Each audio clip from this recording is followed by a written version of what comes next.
రెండు రోజుల క్రితం Kanchanbagh police sub inspector Krishnakanth గారికి మరి స్థానిక డీసీపీ నుంచి ఒక నోటీస్ అందడం జరిగింది.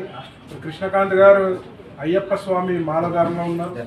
మరి ఆ నోటీసు మెమో ఇవ్వడం జరిగింది. మెమోలో గడ్డాలు పెంచొద్దు, సివిల్ దుస్తులలో మాలధారణ దుస్తులలో రావద్దు, మరి ఒకవేళ మీరు మాలధారణ చేయాలనుకుంటే లీవ్ పెట్టుకో అని చెప్పి సంబంధిత అధికారి మెమో జారీ చేశారు.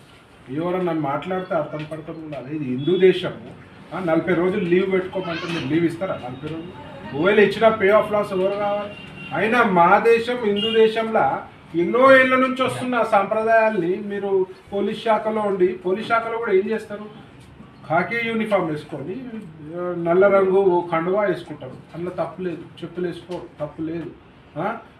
అదే ముస్లింల పండగ రంజాన్ మాసంలో స్పెషల్ అలవెన్స్లు ఇస్తారు. 4 గంటలకే వదిలేస్తారు.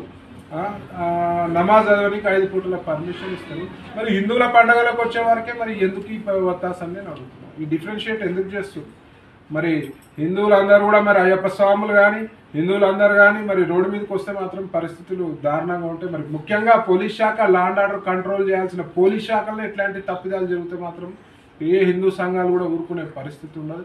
ముఖ్యంగా రేవంత్ రెడ్డి గారికి ఒకటే చెప్తున్నా, హోంశాఖ మీ దగ్గరనే పెట్టుకుర్రు, దాచుకొని భద్రంగా పెట్టుకుర్రు. మరి హోంశాఖ ఆధ్వర్యంలో జరగాల్సిన మీటింగ్లలో ఏం జరగాలి, ఏం చెప్పాలి, హిందువుల మనోభావాలు కించపరచుకుంటా పోలీసులు ఎట్లా వ్యవహరించాలి అనేది మీకు చెప్పలేదా? మరి మీరు నేర్చుకోలేదా?